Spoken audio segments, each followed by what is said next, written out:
historia de sus orígenes, que es el señor aquí, Augusto Abad. Le oí en una conferencia hace menos de 2 meses y me quedé galvanizada. Así que, sin más, adelante, Augusto, y lo vamos a disfrutar seguramente todos. Gracias. Gracias.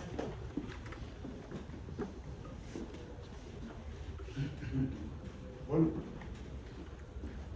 no sé cómo empezar, pero sí me sorprende una cosa. Me sorprende que después de 45 años del fallecimiento de David Lincoln todavía cause tanto interés el estudio de su figura, ¿no? O de su familia, ¿no? Yo he estructurado la charla en 2 apartados. Un primer apartado que es una pequeña introducción con alguna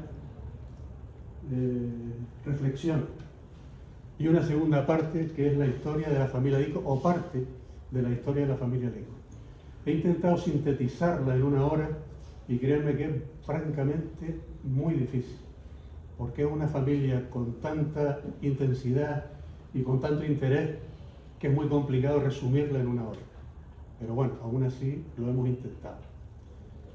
Vamos a empezar, sobre todo me emociona el estar en este sitio, en esta emblemática casa inglesa, pensando que aquí estuvo en alguna ocasión el duque de York, o los duques de York, que estuvieron también Agatha Christie, y que estuvo también Charles Lindbergh, ¿no? Entonces eso te pone un poco nervioso, ¿no? Pero bueno, vamos a empezar a ver si entre todos vamos cogiéndole el ritmo a esto. Vamos a empezar por la influencia británica en las Islas Canarias. El interés de Inglaterra por las Islas Canarias empieza inmediatamente después de la incorporación de Canarias a la Corona de Castilla, en 1496. Las primeras visitas fueron comerciantes que vinieron en busca del azúcar, del vino y de la cochinilla. En 1595 llegaron los primeros turistas, alrededor de 1800, y venían además con pasaporte regio. Isabel I de Inglaterra, que mandó a sus corsarios, Francis Drake y su primo John Hawke, a robarlos, por supuesto. Fueron repelidos por Alonso de Alvarado y por su teniente Antonio de Pamoyamoso. En 1797 ya mandaron la Royal Navy. Vino nada más y nada menos que Horatio Nelson, con casi 4.000 hombres y 9 buques de guerra. Intentaron conquistar la isla de Tenerife, pero también fueron repelidos, en este caso, por la defensa, digamos, y la suerte, también hay que decirlo, de la fuerza isleña, que le rompieron el brazo, como ustedes saben. Entonces los cirujanos militares pues decidieron retirarse por precaución ante la gravedad digamos, del accidente, ¿no? De la lesión que tuvo. En 1879, exactamente de 1879 a 1884, los norteamericanos intentaron comprar algunas de las islas. Sobre todo a ellos les interesaban las que estaban al norte de Lanzarote. En realidad no querían comprarlas, querían arrendarlas por 99 años y con los derechos de pesca en la zona esa. No sé si eso les suena algo ahora, Groenlandia, cosas así, ¿no? Pues la historia se repitió hace muchos años. Afortunadamente no la vendieron. En 1898, el 15º presidente de Estados Unidos, que casualmente ahora es el tutor intelectual del actual presidente de Estados Unidos, William McKinley, pensó en conquistar la isla de Tenerife.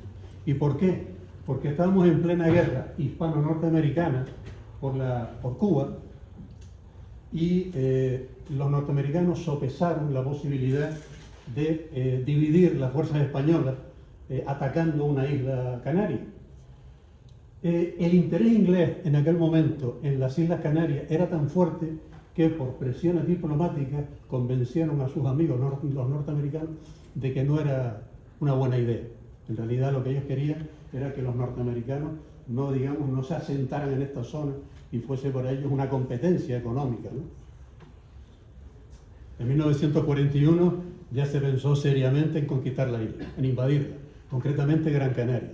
estamos en plena Segunda Guerra Mundial y las fuerzas británicas, por sus servicios de inteligencia, les llegan noticias de que las fuerzas nazis que iban a conquistar o invadir Gibraltar con el visto bueno del régimen franquista. Entonces Churchill sopesó la idea de conquistar Gran Canaria o de invadirla para, digamos, equilibrar y controlar esa parte del Atlántico, ¿no? Aquí se ve el plano de invasión. A ellos les interesaba fundamentalmente el puerto, el aeropuerto y el desembarco iba a ser por Maspalomas, que era una zona, digamos, franca para poder desembarcar con los... Tenían, si no recuerdo mal, creo que lo habían calculado con 3.500 hombres, se podían quedar con la isla porque no tenía una gran defensa, ¿no? Tampoco este intento de invasión se realizó porque después Hitler se metió en la guerra de Rusia y entonces ya el interés por África pues decayó un poco, ¿no? En el año 59, 1959, no nos invadió, pero sí nos conquistó. Sir Winston Churchill visita las Islas Canarias. Las Islas Canarias, Winston Churchill las visitó en 3 ocasiones, en el 59, en el 60 y en el 61. En el 59 fue la única vez que desembarcó. En el 60 y en el 61 no desembarcó. Se quedó en el barco, siempre vino en el barco de Aristóteles Onassis, y en el 60 y en el 61 no bajó a tierra. En el 59 desembarcó en Tenerife, desembarcó en Gran Canaria y desembarcó en La Palma. En Tenerife estuvo un día y fue de Santa Cruz al puerto. Hay numerosas fotos que atestiguan, digamos, la visita de Sir Winston. En Gran Canaria estuvo 2 días. El primer día estuvo en Bandama, en Telde, en Arucas y en Teror, si no recuerdo mal. Y en La Palma estuvo un día. Lamentablemente no hay fotos, yo no he visto ninguna foto de la estancia de Churchill en Gran Canaria. Ninguna. En Tenerife hay muchísimas, en La Palma estuvo un día, hay muchísimas. Inclusive la esposa de Sir Winston, Lady Clementina, y la esposa de Aristóteles Onassis, Atina Líbano, se bañaron en la playa de las Canteras y alabaron las excelencias de la playa. No hay ninguna foto que lo acredite. Y también en ese viaje vino la bailarina Margot Fonteyn, que venía con esta gente, ¿no? Bueno, hace algunos años estuve en Madeira y me llamó la atención porque en muchos sitios se veían fotos de Sir Winston Churchill pintando. En un sitio que hay allí, un pueblo muy bonito, se llama Cámara de Lobos.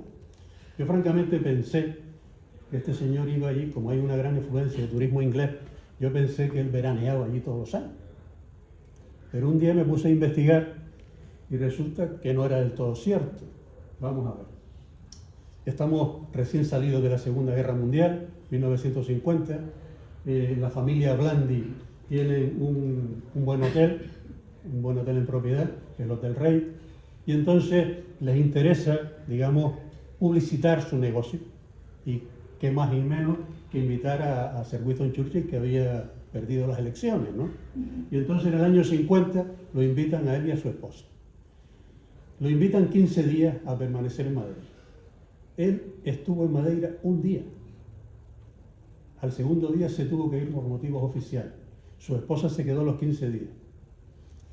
En aquel momento, las familias más prominentes comercialmente que había en Madeira eran los Blandy y los Licos. Como lo cortés no quita lo valiente, los Licos pusieron a su disposición el coche. O sea, el hotel lo pusieron los Blandy y el alojamiento, y el coche para desplazarse lo pusieron los Licos. Era por supuesto un Rolls Royce de Edmund Lico. Como anécdota también, cuando llegó el matrimonio Churchill, pues la cama del hotel no era de su agrado. Claro, Mr. Blandy puso a su disposición su propia cama, desarmó su cama y la puso a su disposición, con lo cual los gustos de la familia se quedaron totalmente satisfechos. Pero estuvo un día. Hay muchas fotos que atestiguan que estuvo pintando en Cámara de Lobos, un día. No estuvo más. En Gran Canaria estuvo 2 días, no hay ninguna foto. La reflexión, Onassis estuvo en Gran Canaria en más ocasiones, en algunas de ellas con la divina María Callas y en otras con su segunda esposa, Jacqueline Kennedy. Yo he visto fotos de María Callas con Onassis y he visto fotos de Jacqueline Kennedy, pero de Churchill con Onassis en Gran Canaria no he visto. La reflexión que yo me hago es, ¿somos los Gran Canarios buenos vendedores de nuestro producto? Francamente creo que no. Francamente creo que no. Pero bueno, ahí queda eso, ¿no? Bien, seguimos con nuestra historia. En el año 1852 se promulga la ley de Puerto Franco. Esta ley de Puerto Franco significó para las Islas Canarias una gran riqueza y un gran desarrollo. La ley estaba promulgada. Este es el muelle de San Telmo, el antiguo muelle de San Telmo, para que se sitúe esto que está aquí, es la ermita de San Pedro González Telmo, que está al lado del Parque San Telmo, y de Capitanía General, que está aquí, que todavía están estos dos edificios. Este era el antiguo muelle de San Telmo, era un muelle muy malo, o sea, teníamos la ley de Puerto Franco, pero no teníamos un muelle acorde, digamos, con la demanda del mercado. El muelle no servía. Este muelle tenía una difícil ampliación, había mucha profundidad, cuando la marea subía los barcos no podían atracar, cuando bajaban no podían tampoco, o sea, era una verdadera pesadilla. Tenían que descargar los barcos de uno en uno. Teníamos una buena ley, pero no teníamos muelle. Pues se consigue el muelle. ¿Y por qué se consigue el muelle? Se consigue el muelle porque tuvimos la gran suerte de que hubo un ministro de ultramar, que era don Fernando León Castillo, que era nativo de Telde. Un ministro de Fomento, que era íntimo amigo de él, que era don José Luis Alvarez. Y un ingeniero de camino, que era don Juan de León y Castillo, que era hermano de don Fernando León y Castillo. Teníamos el equipo, o sea, ya tenemos la ley, ya tenemos el dinero, los permisos, y en la sombra está, que aquí hay un descendiente, está don Antonio López Bota. Don Antonio López Bota fue el gran impulsor en la sombra porque fue un alcalde que tuvo la ciudad de Las Palmas, de los alcaldes que el puesto le costó dinero. Se adelantó muchísimo dinero de su patrimonio personal para hacer obras que en aquel momento el ayuntamiento no tenía dinero para hacer. Le costó prácticamente su fortuna y terminó malviviendo en La Habana como fiscal, porque los sueldos de fiscal del Estado llegaban tarde, mal o nunca. Y entonces este hombre pasó verdaderas penurias económicas y murió en La Habana, pues prácticamente olvidado. Pero fue el director del Colegio San Agustín, donde estudió Fernando León y Castillo. Y desde joven le decía que el desarrollo de la ciudad, de la isla de Gran Canaria, era a través del puerto, que había que hacer un nuevo puerto. Entonces, don Fernando aprovechó la situación de privilegio o de poder que tenía, ministro de ultramar. Su amigo era el ministro de Fomento, José Luis Alvarez, tanto uno como otro tienen afortunadamente rotuladas calles a su nombre, y se consigue el dinero. Ya tenemos los permisos, ya tenemos el dinero, faltan los contratistas. Ahí llegan los ingleses. ¿Quién eran los contratistas? Aquí no había nadie que fuese capaz de hacer una empresa de ese calibre. Entonces se pusieron en contacto con la Casa Suasto, que eran descendientes de aquel James Suasto que estuvo aquí en Gran Canaria, que arribó en 1812. Lamentablemente, de James Suasto, del primer James Suasto, no tenemos fotos. Sí tenemos una foto de George Swaston, que era un hermano. La compañía Swaston estaba en aquel momento regentada por John Miller y John Swaston. Fíjense que empiezan a conocerse ya apellidos. O sea, los Miller y los Swaston eran primos. Pero estos llegaron a tener el negocio, digamos, de construcción. Y la compañía era Thomas Miller, que tenía que aportaba una pequeña cantidad, tenía un pequeño porcentaje de la sociedad, y otro socio que era de origen francés, era Juan Bautista Ripoche. Juan Bautista Ripoche, que también da nombre a otra calle, era hijo de Juan Ignacio Ripoche, que fue un militar de las guerras napoleónicas que estuvo desterrado en la isla de Gran Canaria.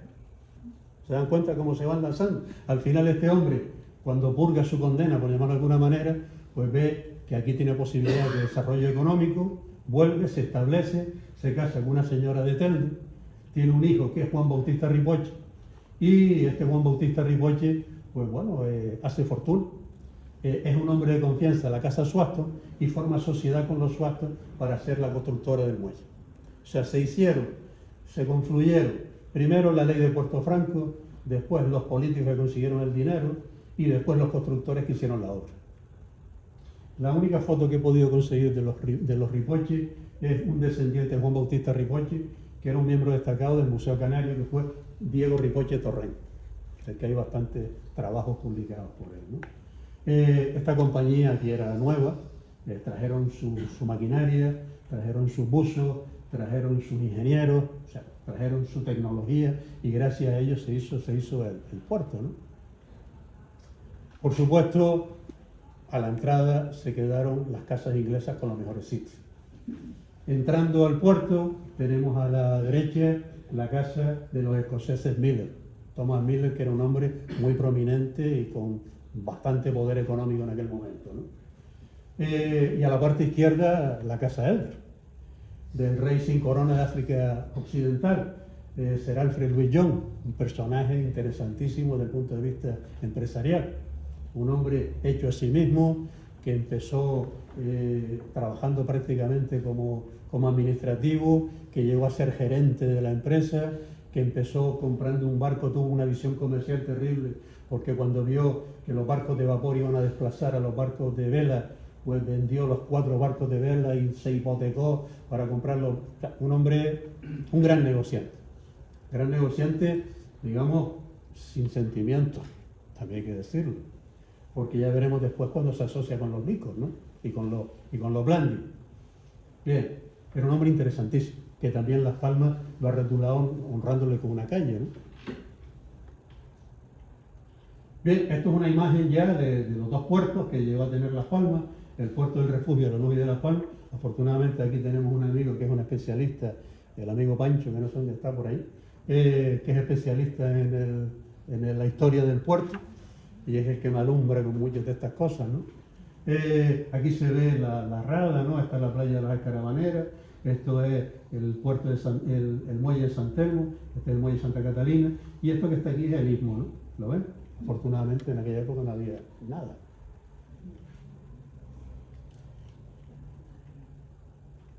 Bien, en el siglo XIX y hasta mediados del XX es cuando llegan los verdaderos conquistadores de la isla. Estos son los comerciantes. No tenemos, aquí no están todos los comerciantes. Cuando digo comerciantes me refiero a los grandes comerciantes, o los que formaron, los que crearon la historia aquí, pero están muchos. No los voy a nombrar por orden de llegada, sino por orden aquí.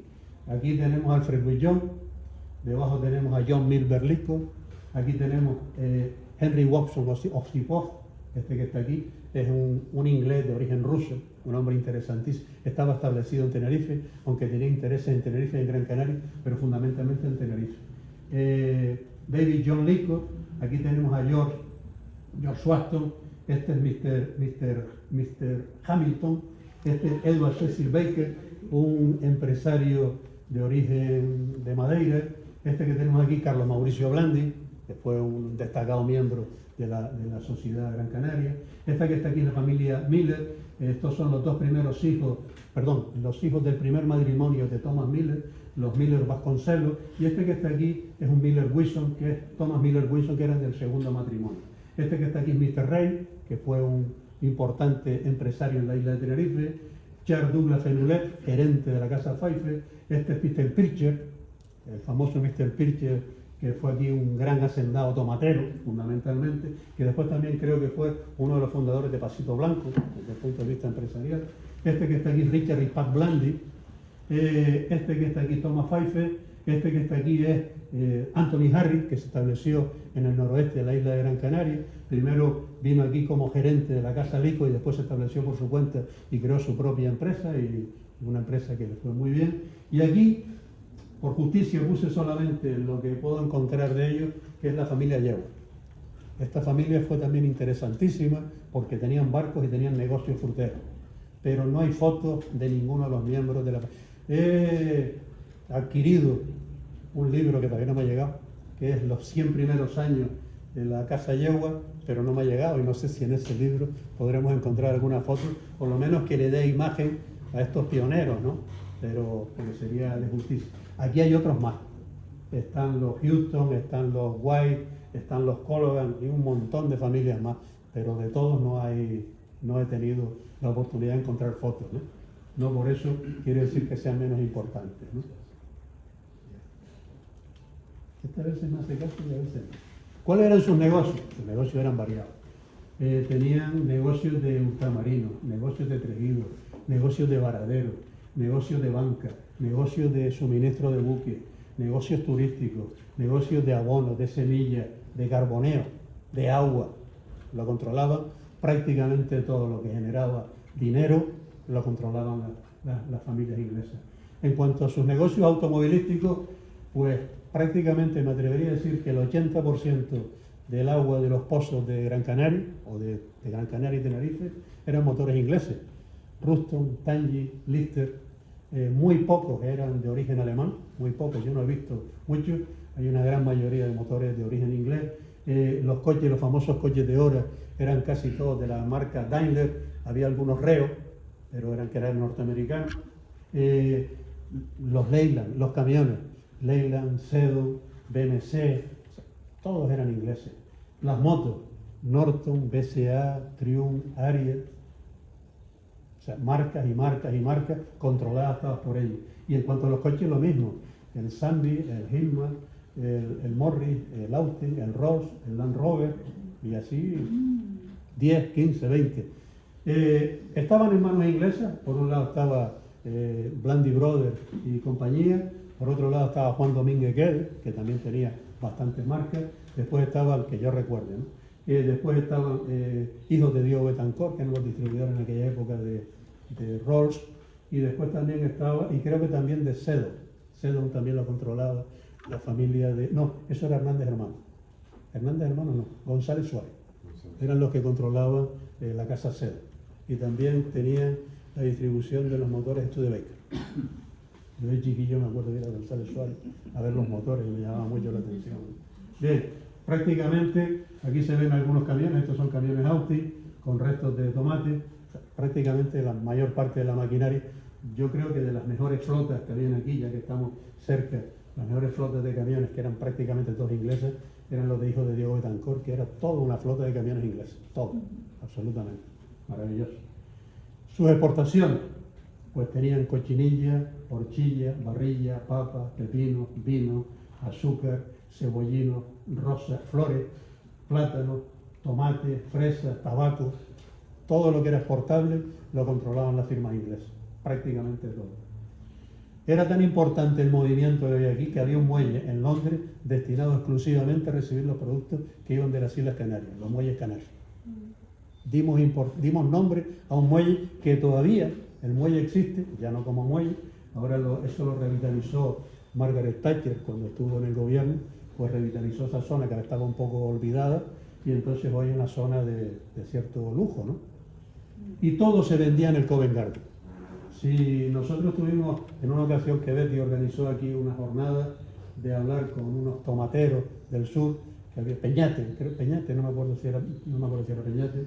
Bueno, empezó a contarnos historias del Covent Garden, de los muelles ingleses, de los trabilleos, de los negocios que se hacían, que llegaba el barco con tomate y que dependiendo a la hora que llegaba el precio subía un penique, 2 peniques, un disparate. O sea, ganaron dinero sin puerto, sin puerto. También influyeron en sus casas. No sé por qué se establecieron en la zona de lo que hoy conocemos como Ciudad Jardín, porque los ingleses también son bastante económicos. Entonces no sé si porque en aquel momento aquello era lo más diáfano y lo más barato, no lo sé, o porque aquí también podían comprar parcelas adecuadas a sus necesidades para hacer su jardín. También fueron los creadores, los impulsores del concepto de jardinería. Aquí nosotros no teníamos el concepto de jardinería que tienen los anglosajones, y ellos fueron los que trajeron la costumbre de ajardinar los alrededores de las casas. Todavía hay alguna casa que queda con secuelas de esa época, ¿no? Lamentablemente, Ciudad Jardín ha ido desapareciendo, degradándose poco a poco, porque antes donde había una casa con un jardín, hoy hay 4 casas sin jardín. Pero bueno, es lo que hay. En cuanto a los deportes o las aficiones, el fútbol, las peleas de gallo, el boxeo, el tenis, el golf. Tenemos uno de los clubes de golf más antiguos de España, 1890-91, si no recuerdo mal, en la que el primer vicepresidente o presidente, creo que fue el presidente, fue Richard Isaac Blandy, que por cierto no vino aquí, como la historia de los Blandy también es peculiar, muy jerarquizada, y él no vino aquí, como bien nos dijo un miembro de la familia Blandy en Madeira, Richard Ripat, que fue socio de John Milberg, no vino aquí como miembro de la familia, sino como persona, digamos, independiente, ¿no? El cricket, el bridge, que aquí se juega mucho, los perros de presa. Los ingleses trajeron la sangre de los bulldogs, de los mastifs y de los mastín y lo mezclaron con el perro nuestro, el bardino, el majorero, ¿no? Y de ahí salió el perro de presa canario. Las comidas, trajeron también el bacon, trajeron jamón york, el chocolate, el cake, el té, el pan blanco. Las galletas inglesas, les pongo el nombre de Cranford, después les diré por qué. La cerámica, la ginebra, el jabón, el famoso jabón Swanston y el whisky, por supuesto. Si yo les pongo esta foto y les digo que esto es un explorador inglés del siglo XIX, pues dirán, pues sí, pero no tiene tampoco mayor. Esto es un guardia de Las Palmas en la década de los 70, exactamente igual que el explorador inglés. Muchos de ustedes se recordarán a los guardias, mi abuela le decía celadores, con este casco, ¿no? Este Sarakov, ¿no? Bueno, pues estos estuvieron hasta los años 70, estuvieron prácticamente en uso, ¿no? Esta foto pues puede ser de un pastor de las medianías de Gran Canaria o de las medianías de Tenerife. ¿Ve? Esta capa venía de Edimburgo. La tela esa era toda, los antiguas, venían la mayor, las que eran buenas, venían todas de Escocia. Era todo tejido escocés. Y esto, todos se acordarán de los pullovers famosos que se habían. Yo recuerdo que tenía parientes en la península y no sabían lo que era un pullover, y aquí todo el mundo salía con el pullover, ¿no? Bien, influencia que María Teresa, Isabel Cruz es la que conoce perfectamente todos los nombres de él. Ahora voy a hacer un pequeño inciso con esta familia, que es una familia bastante interesante, los Miller. Lamentablemente de la isla de Gran Canaria han desaparecido. Los Miller se establecieron aquí en el año 1824. El primero que vino fue James Swanston Miller, y que vino aquí de forma un poco rocambolesca, que también merece otro libro. Viene de forma rocambolesca, estuvo trabajando con Francisco Buriet y después se estableció y se estableció por su cuenta. Le fue muy bien y años después llama a su primo, escocés, a Thomas Miller, le dice, mira, aquí hay posibilidades de negocio, vente para acá, y viene para acá su primo. Su primo empieza a trabajar con él en el negocio y empieza a comerciar con horchilla, con barrilla y cochinilla. El negocio le va bien y poco tiempo después, es bastante habitual en las firmas inglesas, se separa y crea su propia compañía. En el año 1870 construye su gran casa en la calle de Triana, donde hoy está establecido un comercio de tejido peninsular, ¿no? Mando. En la parte baja tenía don Thomas Miller su negocio, en la parte alta tenía su vivienda y en la azotea tenía sus gallos ingleses de pelea, porque era un gran casteador de gallos, criador de gallos, y su jardín con sus plantas exóticas y sus plantas aromáticas, y tenía conejos y cabras y un montón de cosas, ¿no? Que era bastante típico en las Islas Canarias hasta la década de los 70, no sé si se acuerdan, en el puerto era bastante habitual que en las azoteas todo el mundo tuviese su cabra y sus conejos y sus gallinas, y en los pueblos también, ¿no? Bien, en esta casa de la casa Miller muchas veces se dio comida a indigentes en los patios, o sea, era tanta la miseria que había en la isla que esta gente, muy generosa también he dicho de paso, pues daban parte de su dinero para pagarle la comida a mucha gente que tenía necesidad. Entonces lo daban en su casa. Cuando hubo algunas plagas o algunas cosas del cólera morbo o tal, no sé qué, en su casa también se asistió a todos los enfermos con medicinas, con dinero. Era gente pudiente pero dadivosa, ¿no? ¿Cuáles eran sus negocios? Pues bueno, se dedicaban a la exportación de tomate, a la exportación de plátano, a la exportación de tabaco. Fueron los que introdujeron aquí el teléfono y el telégrafo. Fueron los que introdujeron aquí el cemento, que lo traían de Francia, y por eso en las primeras veces se llamaba Tierra de Francia el cemento. También distribuyeron semillas, vendían semillas, abonos, ultramarinos. Era un comercio multifunción. También nos dejaron para la posteridad uno de sus jardines, que era en su casa de recreo en Tafira Baja, que era la finca que hoy conocemos como Las Magnolias. y que antes originariamente era su finca de recreo, que tiene además una triste historia porque allí murieron algunos de los miembros más jóvenes de la familia, y que su nombre original era Balaclavá. De Balaclavá pasó después a la Magnolia cuando decidieron cambiar el nombre por, digamos, la tristeza que les traía, ¿no? El recuerdo de haberse muerto unos cuantos hijos de los más jóvenes. Bien, aquí vamos a hablar de un prócer canario que es el doctor Bartolomé Apolinario Macías. Este señor tenía unas parcelas en la zona de las canteras y decidió construir allí un hospital, asilo hospital, ¿no? El asilo hospital de San José. No tenía dinero para hacer la obra y acudió a las firmas inglesas. Y allí estuvieron los Miller y los Blandes. Y los Miller y los Blandes dieron dinero para la construcción de ese asilo hospital, ¿no? Hay una placa que está en un lateral en el interior del inmueble que dice esto: he creado esta casa con el auxilio de la caridad para servir al que sufre, sea rico o pobre, al pobre porque es desvalido y al rico para que contribuya al servicio del pobre. A mí me parece muy acertada la frase, ¿no? El texto me parece genial. El doctor Apolinario Macías fue un prohombre bastante adelantado a su época, también muy generoso. Cuando se hace el puerto, llegan los primeros turistas de manos inglesas y se encuentran que esto aquí es un secarral terrible. Esto está abandonado de la mano de Dios y la primera impresión que le genera a los turistas cuando vienen, a los visitantes, es una cosa seca, desértica. Y entonces esto era propiedad del doctor Apolinario Macías. Ahí aparecen otra vez las firmas inglesas. Dice, bueno, nosotros somos capaces de sufragar el coste de la inversión y hacemos ahí una zona verde, hacemos un jardín. Si usted cede el terreno, nosotros hacemos el jardín. Lo hicieron las firmas inglesas. Después fue cedido el terreno a la Junta de Obras del Puerto y después en el año 1926 fue cedido al Ayuntamiento de Las Palmas de Gran Canaria. Que yo recuerde, tampoco hay ninguna placa que recuerde esta efeméride. Los pioneros fueron el doctor Apolinario, los que lo construyeron fueron las firmas inglesas y los que lo disfrutamos somos el resto.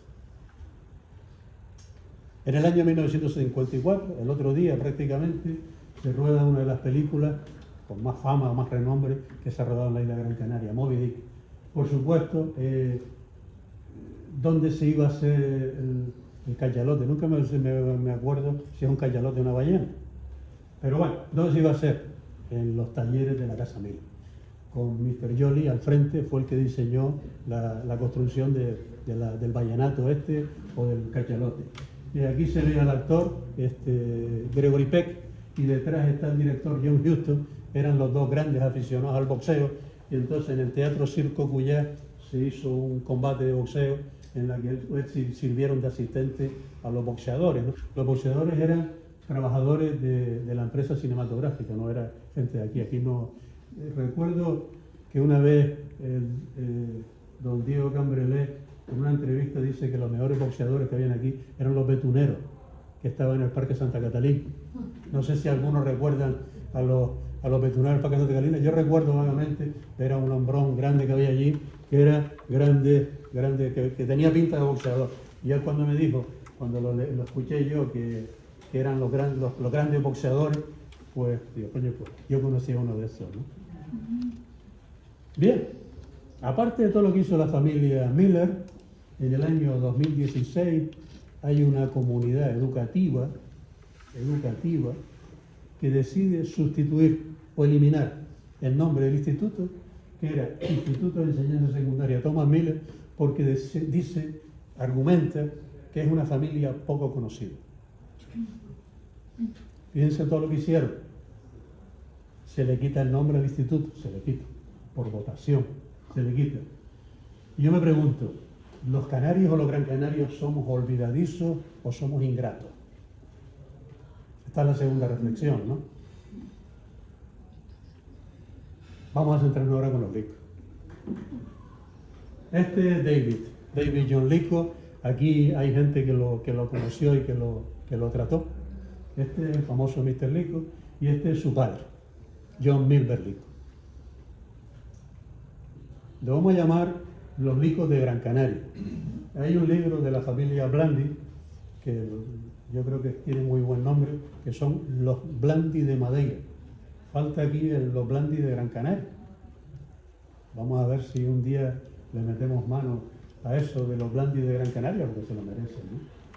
Bien, el origen de la familia. Los Licos proceden de la isla de Gran Bretaña y por motivos puramente económicos emigraron en 1741 a la isla de Madeira, en Funchal. Fueron a trabajar en el negocio del vino. Era el primer Lico que llega a Madeira, John Lico I, que lo vamos a llamar así, era un huérfano con 15 años que se va a Madeira por motivos económicos. Va a trabajar a una empresa de vino de origen inglés que estaba allí, que es la firma Catanach, y firma el contrato. Aquí está el contrato, aquí está, si no recuerdo mal, creo que encima está en inglés y debajo está en portugués. Bueno, resumiéndole el contrato, firma un contrato por 7 años. En esos 7 años, este John Lico I, en esos 7 años él se compromete a que no bebe, a que no juega cartas y a que no se casa. Eso no lo puede hacer. Cumple los 7 años. Escrupulosamente, no bebe, que sepamos. No se casa, lo sabemos. Y no juega cartas, que sepamos. ¿Ah? A los 7 años cumple eso y se va. Lo primero que hace es casarse. Pero es que se casa casualmente con la viuda del dueño del negocio. O sea que él cumplió, pero se casó con la señora que, digamos, dicho sea de paso, aportó parte de su pecunio a la boda. A él le vino muy bien, ¿no? Bien, en el año 1760 ya él tiene su propio negocio. Ya está establecido por su cuenta y empieza a comerciar con vino también. En el año 1890, uno de sus descendientes, John Milber Lico, ya tenía 2 buenas empresas de vino. En Madeira, todo el vino de Madeira estaba controlado por firmas, casi todo, me atrevería a decir que el 90% estaba controlado por firmas inglesas, de origen inglés. Entre ellos destacamos a los Licos y a los Blandis. Hoy en día, los Blandis se han quedado con todo el negocio vinícola de Madeira. No hay ninguna otra compañía, aparte de los Blandis, que exporte o que trabaje con vino de Madeira, ¿no? Y esta es la casa que todavía tienen los Blandis donde venden sus productos. Entre ellos el vino Licor, Saint John, que todavía lo tienen en el mercado. Ellos se han quedado, han comprado a los Catanat, a los Murlos, a todos, les han ido comprando, todos se han ido yendo de Madeira y los Blandis se han quedado con todo el negocio del vino de Madeira, lo controlan ellos ahora, absolutamente, ¿no? Bien, en aquella época ya los Licos exportaban a Norteamérica, a Estados Unidos, a la India, a Escocia y a Inglaterra. Este señor tenía un buen negocio de distribución de vino, le iba muy bien y ganaba bastante dinero. Pero en 1870 empieza con un negocio nuevo, la exportación de plátano. El plátano, supongo que muchos de ustedes sabrán que es un fruto que procede del sudeste asiático. Y en el año 1512 arribaron a las Islas Canarias unos monjes de origen portugués que iban camino de Madeira y traían unos rizomas de plátano. Y aquí dejaron unos rizomas de plátano y se plantaron en el convento. Y ahí estaba, la gente empezó a conocerlo, empezó a multiplicarse y aquello empezó a conocerse, pero no se comercializaba, se consumía a nivel local, pero sin mayor interés, ¿no? Lo mismo pasó en Madeira. Pero este hombre, que era un hábil hombre de negocio, se percata de que los barcos con turistas o con marinos ingleses demandaban esa fruta, que la querían, les gustaba. Y él dice, oye, esto puede ser un negocio. Si resulta que a esta gente les gusta el plátano, yo les puedo mandar el plátano a Inglaterra. Y entonces empieza a investigar cómo llevar fruta a Inglaterra en unas condiciones aceptables. Empieza probando, prepara unas cajas, después la forra con tela, después la forra con viruta, con no sé qué, prueba varias formas para que el plátano llegue en condiciones.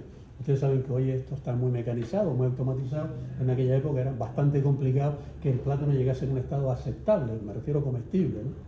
Y entonces, pues él lo fue trabajando, empezó mandando 10 piñas, nosotros llamamos 10 piñas a 10 racimos, cada 2 semanas y terminó mandando 1000 piñas cada 2 semanas a Inglaterra.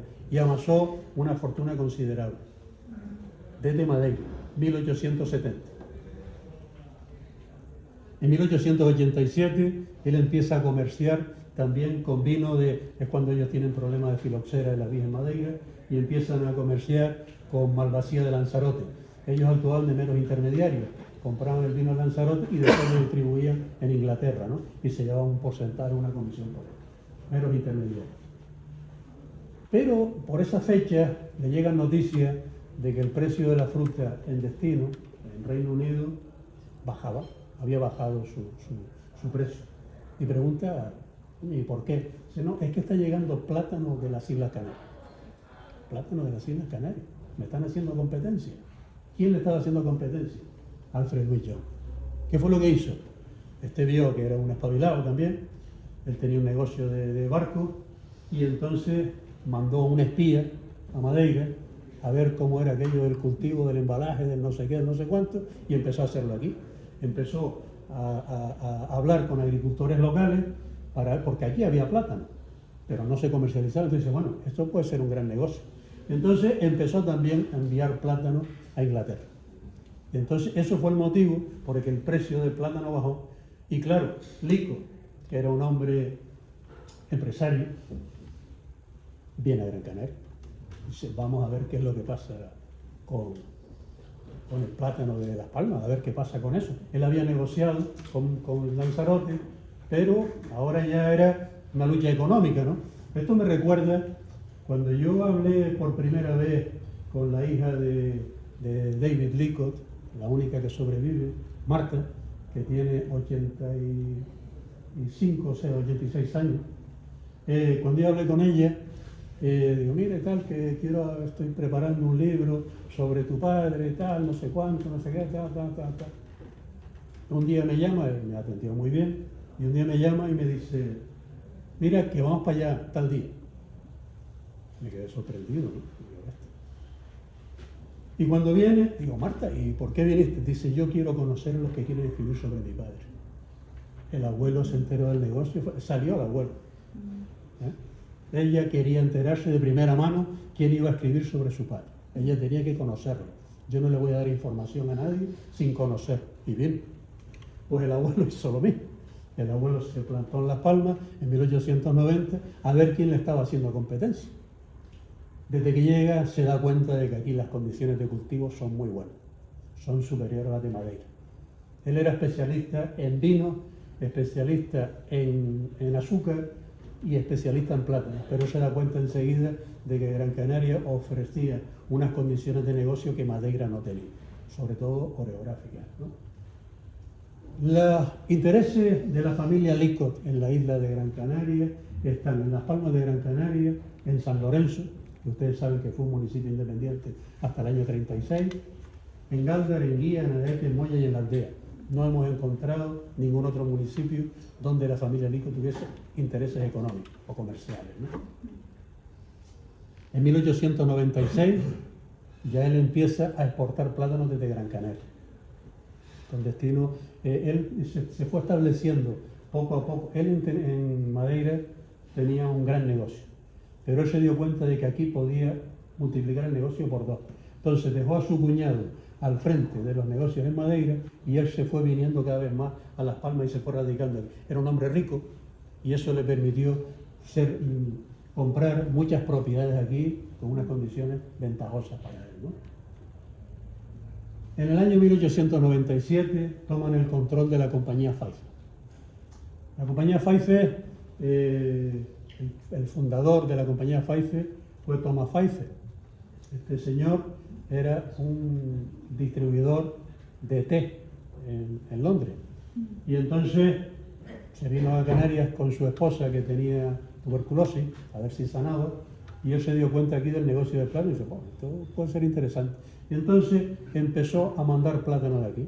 Habló con algunas firmas importantes aquí, como era Lico, como era Blandin, como era Josipov y como era Baker, y empezó a mandarle plátanos que esta gente producía. Él se llevaba una comisión y lo distribuían en Londres.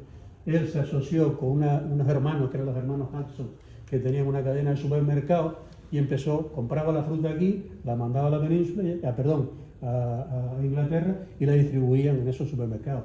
Él le compró a Hudson y años después todos los productores le compran al intermediario. Se nos quedamos con el negocio. Claro, eran los que tenían todo el control, o sea, la producción era de ellos Este era el intermediario y dice, bueno, quitamos a este señor y nos ganamos con todo, te compramos tu parte y fuera. Y así fue. Después tuvieron un problema. Claro, que tenían la producción, pero no controlaban los barcos. Los barcos los controlaba este. Y entonces este le dice, bueno, vamos a crear una sociedad. Se crea la Elder & Pfeiffer. Claro, Elder & Pfeiffer significa que Mr. John tenía el 60% de la sociedad y los otros tenían el 40%.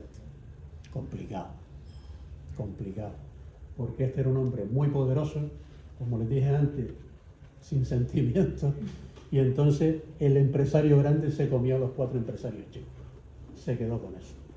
Hay quien dice que en un momento determinado él se dio cuenta, que era el que controlaba el transporte, él se dio cuenta de que ganaba más dinero trayendo fruta de plátano de Jamaica que llevando plátanos de Canarias. Entonces, por presiones del gobierno inglés, a ellos les interesaba más traer plátanos de Jamaica que de Canarias. Y eso le significó a él ganarse el título de ser. Sacrificó la empresa de aquí en beneficio de la empresa que él tenía para traer plátanos de Jamaica porque para él era comercialmente más importante. Y era un hombre de negocio. Esto es lo que hay, si le gusta bien, si no también. Entonces, pues se comió la empresa de aquí. La empresa después quebró y fue absorbida por la United Fruit Company, una empresa multinacional norteamericana, ¿no? Este era un antiguo edificio que tenía la Casa Pfeiffer, está todavía en el puerto. Hoy la Casa Pfeiffer tiene 15.000 empleados, 9.000 fijos y 6.000 eventuales, y es el importador de plátanos más importante de Europa. Fíjense la etiqueta de Pfeiffer. Esta etiqueta es la actual, pero se modificó, se le pusieron el loguito este amarillo en el año 26, y este era el de la Elder & Pfeiffer. O sea, son similares, fíjense que los colores son los mismos, se han copiado. Si nosotros miramos la historia de la casa Pfeiffer, en ningún momento hacen referencia a que fue controlada por estos 4 ingleses radicados en Canarias. Parece que la empresa salió, que Mr. Pfeiffer la creó, que Mr. John después la vendió. No, estuvo en medio, en manos de Henry Watson, de Richard Ripac Blandy, de John Milber Lico y de Edward Cecil Baker. Pero la casa Pfeiffer no lo dice. Es injusto, pero es real.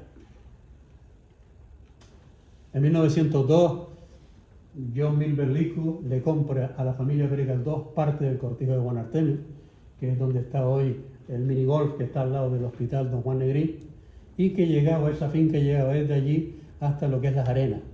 Esa finca pertenecía al cortijo de Guanarteme, que era de la familia de Don Benito Pérez Galdós. John Milber la compra y allí hace su casa. Esta es la casa que construyó John Milber Lico. Hoy esta casa está dedicada a eventos, y en la casa, en el marketing que tienen de venta, hay un error. Y yo se lo comuniqué una vez a uno de ellos, ¿no? Digo, esa casa no fue construida por un ingeniero. El ingeniero fue su hijo. Su padre fue el que construyó la casa en 1902, no el hijo. El hijo después fue propietario. La casa hoy se conoce todavía como Casa Lico. No ha cambiado de nombre. Lo que pasa es que Lico fue el padre y Lico fue el hijo, pero el padre fue el que la construyó. En el año 1903, ya este hombre Las Palmas se le queda corta, un hombre con mucho dinero, y ve, esto es bastante común en los Licos, no compran nunca terreno donde es caro. Siempre compran terreno, mucho terreno, donde es relativamente barato. Eso es muy significativo. En el año 1903, él ya toma el camino del norte, ya él mira para el norte. Se asocia con un señor que era nativo de Galdar, que era Francisco Rodríguez Lorenzo. Francisco Rodríguez Lorenzo.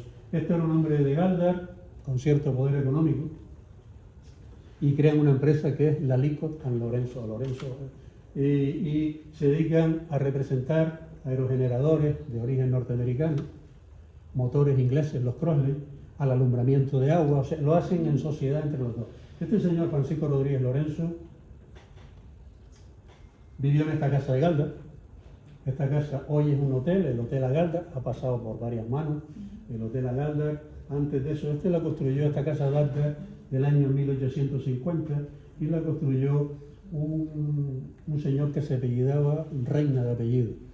En algún documento, bueno, en alguna nota de prensa he visto que perteneció al marquesado de Villanueva del Prado. Yo francamente no he visto nada que lo acredite. Sí sé que era de Francisco Rodríguez de Lorenzo, que fue el alcalde de Gáldar del año 12 al 1922 y fue el padre de los primeros universitarios que dio la ciudad de Gáldar. Tuvo 2 hijos farmacéuticos, un hijo médico y otro hijo abogado. Después la adquirió un gerente que tuvo la casa Licos, que fue Anthony Harris. Anthony Harris, como dije antes, conoció a Mr. Licos, si no recuerdo mal, creo cuando él estaba sentado en La Palma. Licos negoció con él para que viniese para acá, se hizo cargo de sus negocios. Algunos años después se estableció por su cuenta y se dedicó también a la exportación, le fue muy bien. Y esta casa, pues con el paso de los años, pues la vendió. Esta casa fue sucursal del Hotel Inglés, también fue, ahora propiedad municipal, también fue colegio de monjas de Jesús Sacramentado, que eran unas monjas que vinieron de la Argentina, porque hubo un cura que estuvo en Gáldar, que era don Vicente Matamala, que se fue a la Argentina y en la Argentina hizo dinero porque compró unas tierras y se encontró petróleo.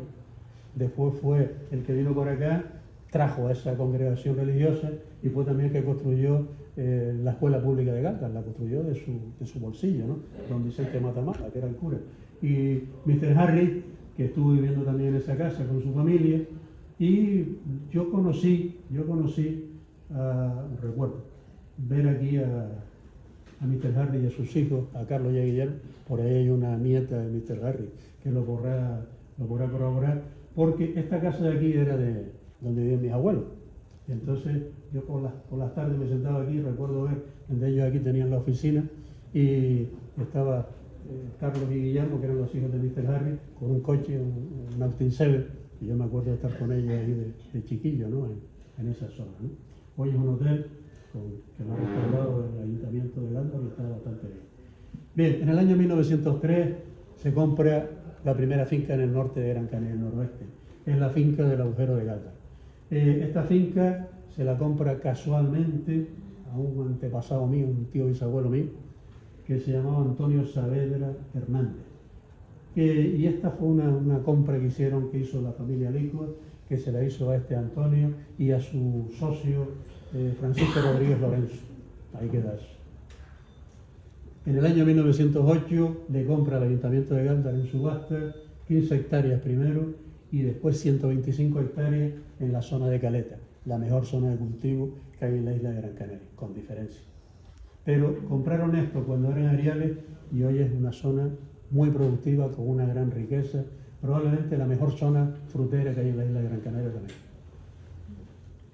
En el 1909 compra por 2.000 libras esterlinas, que era una fortuna, lo que se conocía como La Máquina. La Máquina era un antiguo ingenio azucarero que se creó en Guía en 1800, se fundó en Guía en 1890. Estuvo funcionando 10 o 15 años, a los 10 o 15 años se vio que el negocio del azúcar no era rentable, entonces pues cerró. Y Mr. Licos compró eso, a la Latburicía le compró el inmueble, que todavía está, se conoce como La Máquina. Claro, la gente no había visto nunca una maquinaria grande y aquello se conoce como La Máquina. Está exactamente en la raya, en el límite entre lo que es Guía y lo que es Gáldar. En 1915 fallece en Suiza y nombra como heredera a su esposa. ¿Cuáles fueron los hijos de John Milber y de Mary Siles? El primogénito era David. Después le seguía Edmund, Julian, John y Mary Jacqueline. Los dos primeros, el primero y el segundo, fueron los grandes comerciantes. Este se quedó con el negocio en Gran Canaria y estos se quedaron con el negocio en Madeira. Cuando este se quedó con el negocio en Gran Canaria, se quedó con tierras, con esto, con lo otro. Esta gente se quedó en Madeira con un gran negocio. En aquella época tenían alrededor de 400 empleados y tenían acerías, negocios de vino, negocios de plátano, negocios de azúcar, negocios de tejidos. Se tenían una empresa bastante considerable. Entonces, por ese motivo, estos cuatro se quedaron con el negocio de Madeira y este se quedó con el negocio de Gran Canaria. Con el paso de los años, este murió soltero. Este le compró a la hermana Mary y con el paso de los años, por diferencias de criterio empresarial, le compró a Julian. Julian al final se fue a Inglaterra y llegó a tener una colección de arte bastante considerable. Quiero decir con esto que era gente bastante pudiente, ¿no? Nuestro personaje, ya llegamos a David aquí. Nace el 10 de junio de 1890 en Funchal.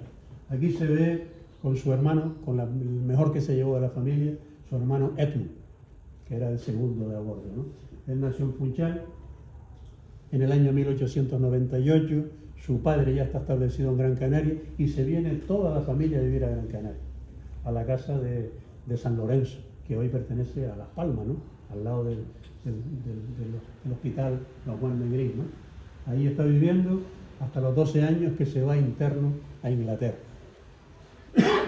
Hace sus primeros estudios en Inglaterra y después se gradúa en la Universidad de Cambridge como ingeniero mecánico.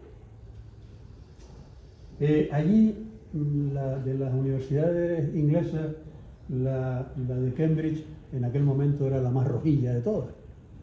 Tengan en cuenta que este hombre se graduó como ingeniero y estaba la Revolución Rusa. O sea, toda esta gente lo vivió ahí de primera línea, de primera mano, todo esto, ¿no? Todo este movimiento que hubo en Europa, ¿no? Entonces él lo vivió.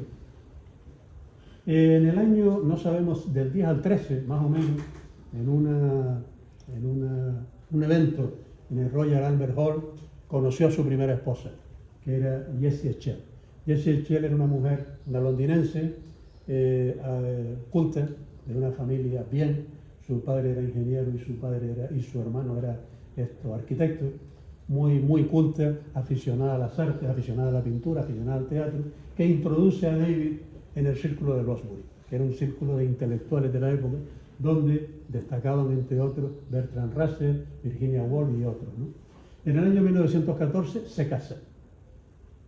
El casamiento, digamos que es un poco apresurado, no es porque se quede embarazada, pero es un poco apresurado, y después se va a trabajar al Canadá como ingeniero en la construcción del ferrocarril. Allí va Jesse a buscarlo y viene y se lo trae. Se establece en Gran Canaria, en la casa de sus padres en 1914. Allí permanece alrededor de un año y después ya se van. En esa época ya su padre habían comenzado a construir la casa de guía. Después se establece en la casa de guía. Esta casa de guía primero se estableció en Villarroja de alquiler y después se estableció en la casa que su padre le construyó. Esta era la máquina, el ingenio azucarero, y esta era la casa de guía de la familia Lico. La construyó su padre en el 14, se murió en el 15, no la disfrutó, pero su hijo después se estableció allí con su primera esposa. Como les dije antes, Jessie Schell pertenecía al círculo de Bloomsbury, donde destacamos a Gerard Brennan, Virginia Woolf, la hermana Bertrand Russell.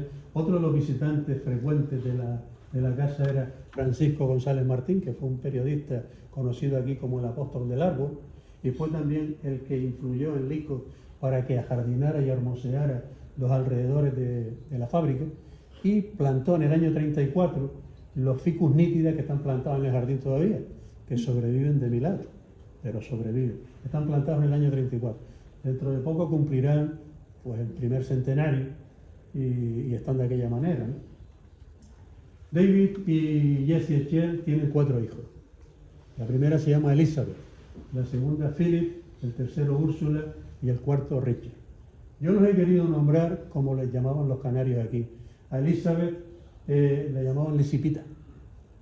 Lisipita para arriba, Lisipita para abajo. Bueno, Lisipita es la única de los miembros de la familia Lico que nace en Gran Canaria. Y nace en Gran Canaria por capricho de su madre. Porque había un problema. Era la tercera generación de la familia que nacía fuera de Inglaterra. Y la tercera generación podían perder la nacionalidad. Entonces la familia Lico le dijo a Jessie: mira, hay un barco de guerra atracado en Las Palmas, vete a dar a luz al barco. Y entonces tu hija será británica. Pero ella no quiso y dio a luz en San Lorenzo. Eso le acarreó a ella problemas, porque resulta que después no fue súbdita británica hasta los 14 años. Y no fue súbdita española porque la autoridad española no la quisieron inscribir, porque era mujer. Con lo cual yo creo que se lamentó más de una vez. Pero bueno, Lisipita nació en Gran Canaria Los primeros años los pasa en Gran Canaria y después se va interna con su hermano Philip a Inglaterra a estudiar. En Inglaterra vive con su madre alternaba periodos en Gran Canaria con periodos en Inglaterra. Es verdad que no encuentro yo a una mujer nacida y criada en Londres viviendo en Guía en el año 16 o 17. Debió haber sido un tormento para esta mujer, ¿no? Un tormento, además no hablaba español. Su marido estaba todo el día en el negocio, con lo cual debió haber sido duro, ¿no? para ella, ¿no? Se establece en Londres, se presenta a las pruebas para ingresar en la Universidad de Londres, en la Facultad de Ciencias Económicas, la aprueba, pero después no estudia. Prefiere irse a Austria, a Viena, con unos amigos que estaban escribiendo una biografía sobre Brahms, el músico, ¿no? Y se empieza a interesar por la psicología.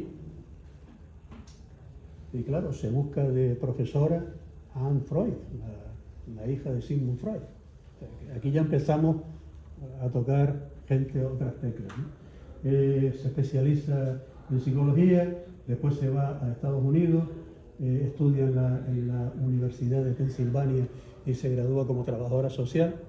Se casa con un bioquímico, David Hunter, que fue profesor del Instituto de Medicina de Harvard, profesor del Centro Mount Sinai de Nueva York, profesor de la Universidad de Columbia, profesor de la Universidad de Illinois. Estamos hablando de alguien muy importante, ¿no? Tuvieron un matrimonio muy feliz y se jubiló como trabajadora social en Brooklyn, Nueva York. Fue una gran activista social, siempre estuvo en contra de las desigualdades sociales y en la lucha por la integración, digamos, de los derechos de los afroamericanos, ¿no? O sea, hoy en día es relativamente sencillo luchar por eso, ¿no? Pero en la década de los 50 debió haber sido complicado. Sin embargo, esta mujer fue bastante echada para adelante, ¿no? En ese sentido, bastante valerosa. Su segundo hijo, Philip, pues se fue también joven a estudiar, conocido como Felipito. Se fue a estudiar a Inglaterra. En Inglaterra se especializó en cine. Fue fotógrafo de combate con el ejército británico en la Segunda Guerra Mundial, fotógrafo, camarógrafo de combate. Después, en los años 60, se fue a Hollywood y se especializó en series de televisión, entre las que dirigió y patrocinó o produjo. Estamos con Bonanza, Hawaii 5-0, Marcus Welby, doctor en medicina, Dinastía, Dallas, con 8 bastas, en fin, todas las series famosas de los 60, pues él estuvo dirigiendo capítulos o produciendo algunas. Creo que el mayor productor que fue de Hawaii 5-0, que creo que produjo como 20 o 30 capítulos, ¿no? También dirigió algunas películas, aquí se ve con Steve McQueen, en una película bélica que él grabó, ¿no? Se estableció, vivió a caballo entre Londres y Hollywood. Ursulita era la tercera. En esta familia, el primer hijo y el segundo tuvieron una gran unión, y el tercero y cuarto. O sea, esta gente prácticamente vivieron juntos muy poco tiempo. Estuvieron los 8 primeros años, pero había una diferencia de edad del primero al tercero, ¿sabes? Después se fueron fuera y se fueron independizando cada uno, ¿no? Entonces, había una mayor afinidad entre el primero y el segundo y una mayor afinidad entre el tercero y el cuarto, siempre. Esta se fue a Inglaterra, tuvo además una mala experiencia, porque en el viaje de vuelta con su madre en el año 33, su madre fallece en plena travesía y eso a ella la traumatizó mucho, ¿no? Estamos hablando de una chica de 13 años que su madre muere en su brazo, ¿no? Entonces ella se quedó bastante impactada con eso. Afortunadamente su tía, Hester, había sido una bailarina reconocida en Inglaterra y entonces pues la apoyó, le inculcó el arte, le enseñó a pintar, en fin, le enseñó cosas de cultura y tal y ella se fue por ese ámbito. Después se fue a Estados Unidos y de Estados Unidos se fue a México. Allí conoció y fue amiga de Robert Capa, de Diego Rivera y de Frida Kahlo. En los años 60 vino a Gran Canaria porque su padre lo mandó a ver si podía regentarle los negocios. Y estuvo viviendo en Gran Canaria con su familia creo que fueron 2 años. A los 2 años, cuando su padre regresó, ella se fue a Inglaterra, después se casó por tercera vez y se dedicó fundamentalmente a la pintura. El Benjamín, Ricardito, también conocido como Richie Lico. Richie Lico, personaje. Como todos ellos, vivió en la casa de guía hasta los 8 o 9 años, después fue interno a Londres. En Londres trabó buena amistad con su profesor de biología y lo llevó, era un gran aficionado al cine, el cine él lo deslumbró, cuando empezó a ver las películas se quedó impresionado con el sistema y con 14 años grabó su primer documental. El documental, que se llama Canary Banana, estaba dirigido a sus compañeros de estudio. Sus compañeros de estudio le preguntaban que a qué se dedicaba su padre y él no encontró mejor forma que grabárselo en una película y enseñárselo, ¿no? Dice, mira, mi padre se dedica a esto y allá vivimos de esto. Y entonces pues grabó ese documental. Era un documentalista desde el principio hasta el final de su vida, como ya veremos. Se estableció en Londres, después se lo llevó el profesor de biología, se lo llevó como ayudante a una excursión a Galápagos. Cuando vuelve, él se da cuenta que su futuro está en el cine y para entender el cine, qué mejor que estudiar ciencia física en la Universidad de Harvard. Se va a Harvard y se licencia en ciencia física. Entonces era la forma que él entendía de entender el cine. En 2 meses aprendió alemán, porque en aquella época el cine era fundamentalmente en alemán, o sea, la industria de cinematográfica estaba controlada por alemanes, y entonces él estudió alemán en 2 meses porque a él le urgía aprender el negocio. Acabando ciencia física, empieza la Segunda Guerra Mundial, lo reclutan y lo mandan al sudeste asiático. En el sudeste asiático es fotógrafo de combate, fue testigo de la rendición de China ante Japón, fue uno de los camarógrafos que grabó eso, y se casó en 3 ocasiones. Su primera con Eleanor Rapilico. Eleanor Rapilico era una antropóloga que era profesora de la Universidad de Nueva York y que se sintió muy orgullosa porque luchó lo indecible para que la contratara, una mujer muy brillante, para que la contrataran a tiempo total a la universidad, y ella luchó hasta que la contrataron. Y después fue la jefa de departamento de la antropología en la universidad hasta su jubilación, después se separaron, ¿no? Richie es un documentalista de fama mundial, trabajó como creador del departamento de cinematografía del Instituto Tecnológico de Massachusetts, donde allí se jubiló, y al final se vino a vivir a París, donde murió en París. La ciudad de Las Palmas le ha dado el Cabildo, no sé si es el Cabildo o la ciudad, Las Palmas de Gran Canaria, le ha dado su nombre, el nombre a un premio de cine, ¿no? De un documental. Richie fue documentalista desde que nació, desde que se crió y hasta que se murió. Esta foto nos la mandó la familia, que era cuando Richie se estaba despidiendo de este mundo. Pues esta era la casa donde vivía en París, y esta es la tapa del ataúd de Richard Lico, y esto es Richard Lico saliendo de su casa con destino al cementerio, ¿no? O sea, documentalista desde la cuna hasta la tumba. A nadie, yo no he visto eso en otro lado, pero bueno, es lo que hace peculiares a los personajes, ¿no? En una ocasión que estuvimos escribiendo, le preguntamos a Richard que si su padre era socialista, y él dijo que su padre no era socialista, que su padre era comunista convencido. Eso lo dijo Richard Lico. Y Michael Blandy también nos dijo en Madeira que los Licos eran como muy rojos, muy rojos. Bien, ya vemos a nuestro hombre establecido por su cuenta. En 1920 él se queda con los negocios de Gran Canaria y ya empieza a firmar con su nombre. Empieza una infraestructura hidráulica modélica, empieza a instalar tuberías de acero y tuberías de cemento armado centrifugado. Representa y distribuye el cemento de endurecimiento rápido Ferrocote, eso le permitía hacer obras con relativa rapidez y velocidad. Empieza también, como su padre, a comprar propiedades. La primera propiedad es la finca de Pavón, que son 24 hectáreas. En realidad es un reagrupamiento de fincas. Él empezó a comprar parcelas, hasta que al final hizo una gran finca. Es una de las mejores fincas que hay en el noroeste de Gran Canaria.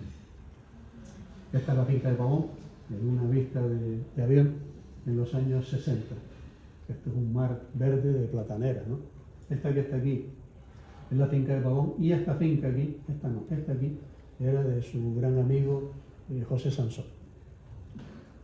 Es distribuidor de motores como su padre, de motores, en este caso Brosler, y motores Ruston. Vendió muchísimos motores porque vendía motores con mucha facilidad de pago. Y muchas veces, por comentarios que me han hecho algunos antiguos propietarios, se llegaba al acuerdo con un simple apretón de mano. Dice, si Mr. Lico te daba la mano, quería decir que el trato estaba cerrado. No hacía falta firmar ningún papel. Era otra época, ¿no? Esta es una plaquita que le solían poner a sus motores, donde se ve, dice aquí, representante exclusivo para las Islas Canarias, David J. Lico Galder. Se equivocaron en poner, lo escribiría algún inglés, puso Galder, ¿no? Cuando ellos se fueron aquí, la representación, la distribución de las motores Ruston la cogió la familia Blandi. Fue un gran impulsor del Sindicato Agrícola del Norte. Esto es la sede del Sindicato Agrícola del Norte. Él creía firmemente en el cooperativismo agrario, y entonces esta es la sede que hoy es la Escuela Oficial de Idiomas, y que antes fue Instituto de Enseñanza Media, y después fue Instituto Técnico, y después fue Instituto Laboral, o al revés, si no recuerdo bien.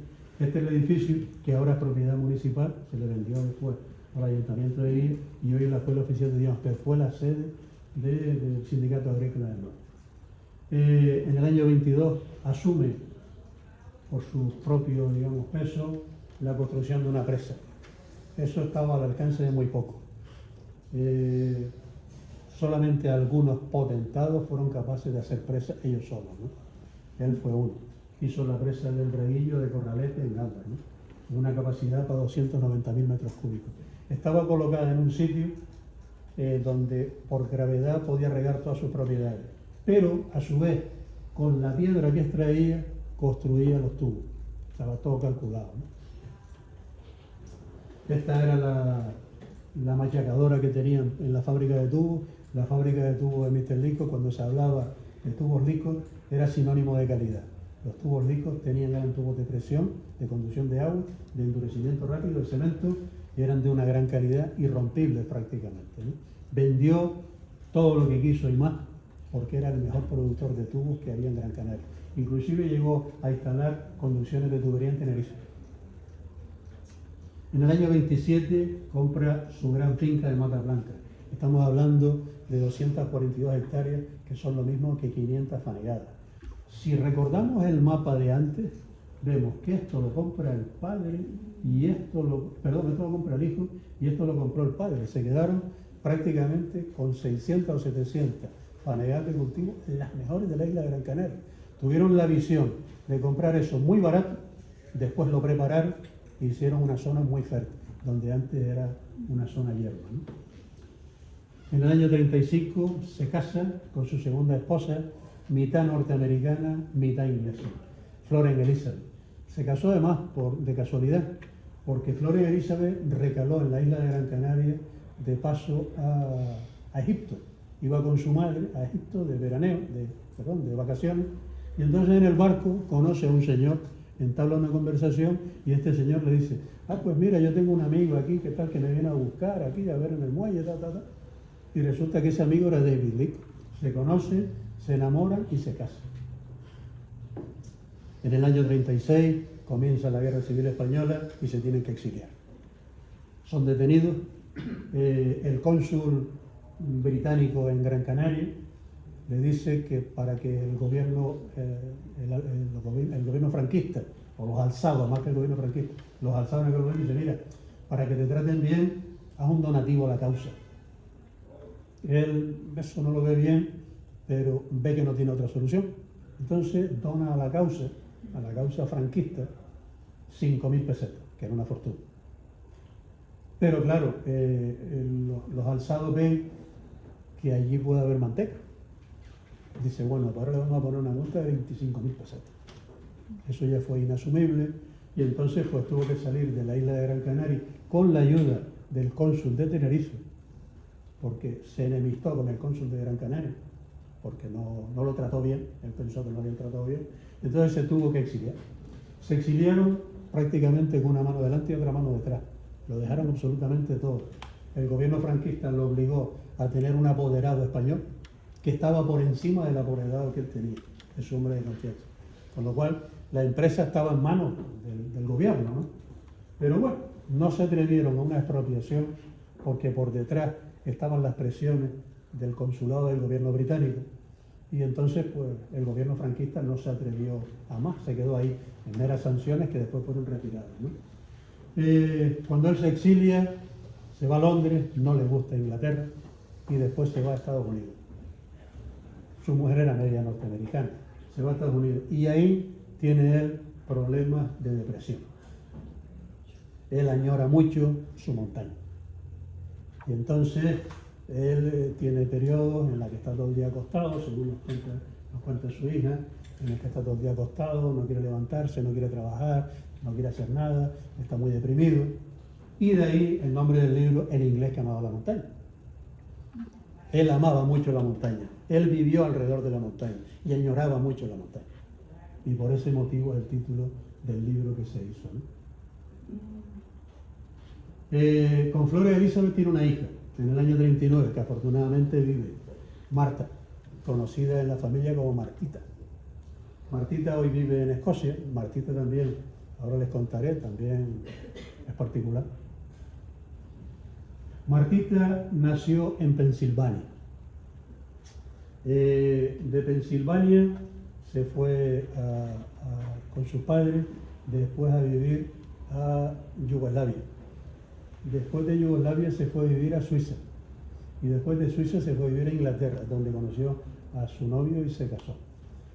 Su novio era heredero de las galletas Cranford, aquellas famosas inglesas de antes, pues su marido era el heredero de esa galleta. Viviendo en Londres se da cuenta, no quiere ser como su madre se dedicó toda su vida a atender a su padre y ella se da cuenta y que no, que esa vida no es para ella. Dice, bueno, yo tengo a mis hijos criados, pero yo no puedo estar en mi casa sin hacer nada. Esta probablemente sea de los ricos la más que se parece a su padre, la más que se parece y la más que vivió con él. Me comentó en una ocasión que nunca recordaba haber tenido una comida en la que estuviesen todos los miembros de la familia, todos sus hermanastros, su padre y su madre, para que vean lo dispersa que está la familia, ¿no?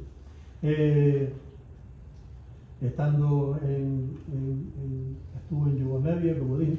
Bueno, cuando tiene los hijos, dice, esto me aburre. Entonces se dedicó a criar, pues, unos ciervos rojos. Ciervos rojos, con la idea de, digamos, después de venderlo, ¿no? Es muy particular, ¿no? Cría los ciervos rojos, se va a Escocia con su marido, cuando su marido vende los negocios, tiene una granja de ciervos rojos y se produce el divorcio. Bien. Se ve con 52 años, si no recuerdo mal, creo que tiene 52 años. Cargó todos los ciervos en un avión, una mesa grande que le había regalado su madre, en un avión, y se va a Chile. Y se mete en los Andes chilenos. Y allí compra una parcela y allí cría sus ciervos. En medio de traficantes, de contrabandistas, de todo. Dice, yo recuerdo ir con mi coche y llevaba el rifle en la parte de arriba por si acaso. Dice, nunca tuve problemas. Dice, siempre me trataron bien. Dice, pero sabía que estaba rodeado de ladrones. De Chile se va a Argentina y está viviendo cerca de Perito Moreno. Y ahí está viviendo unos cuantos años. Y un día le dicen que su hijo William se ha separado y que está depresivo. Y ella se acuerda de su padre. Se tengo que ayudarle. Vende todas las cosas que tiene allí y se vuelve a Escocia a estar con su hijo. Se recupera a su hijo y se queda a vivir en Escocia. Actualmente vive en Escocia. Es una mujer muy particular que esta mañana precisamente estaba dándole vuelta a la cabeza. Digo, vamos a dar una charla en un sitio donde estuvieron los duques de York. Ella estuvo con la reina madre tomando café. Esta es la reina madre. Y esta es también gran aficionada a los animales, visitando la granja que la reina madre tenía en Escocia. Esta es Marta. me dijeron, yo tenía que ir con mi bolsito, no me podía quitar el bolsito, tenía que estar siempre un paso por detrás de ella, dice, ese era el protocolo, eso yo lo cumplí. Pero lo mismo se sentaba con la reina madre a tomar café, y se tomaba un café con un ganadero de las medianías de Gran Canaria. Este es Mastro Pedro Alemán, en la finca, en su propiedad en finca. Cuando Marta vino aquí hace 8 o 10 años, no recuerdo ya, digo, Marta, ¿dónde quieres ir? Dice, primero me llevas a ver la tumba de mi padre y después me llevas a ver los pozos de mi padre en Pavón. Muy particular, muy particular. Ha estado aquí en 2 o 3 ocasiones. Ella fue la única que no se crió aquí. Ella se crió en Estados Unidos. Pero ha estado aquí. Cuando su padre venían todos los años. Ahora ha estado aquí después del fallecimiento de su padre. Ha estado aquí, si no recuerdo mal, creo que en 3 ocasiones, 2 o 3 ocasiones. ¿Vale? Una mujer encantadora, muy agradable, muy rico, con muy fuerte carácter. Es una mujer de fuerte carácter. Cuando tú hablas con ella te das cuenta que es una mujer que te impone, ¿no? Digo, y claro, con ese carácter se podía vivir en medio de toda esa gente con la que vivió, con la que convivió en Chile, en Argentina, ella sola.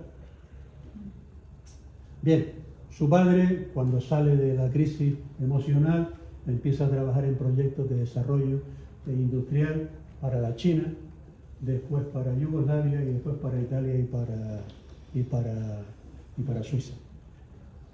Marta estuvo viviendo en Yugoslavia y hablaba mejor el serbio que el inglés, y por eso los padres, cuando tenían 13 años, la mandaron a Inglaterra para que aprendiese inglés, porque no sabía inglés. Hablaba primero serbio que eso. Bien, mientras Licote estuvo en Inglaterra, su empresa fue llevada por sus gerentes, primero por gerentes de origen inglés y después siempre coordinados por el gerente español, que era el que controlaba el inglés. Aquí tenemos a uno de sus gerentes más conocidos, que era Mr. Clark. Mr. Clark era un matrimonio que se estableció en Guía, estuvo de gerente creo que del 27 hasta el 62, estuvo mucho tiempo. Este matrimonio no tuvo hijos y cuando se jubilaron se fue a Inglaterra. Ya establecido en Inglaterra, fallece la mujer de Mr. Clark y a él lo tienen que internar en un asilo, en una residencia. Mr. Lincoln le pagó la estancia en la residencia hasta que falleció.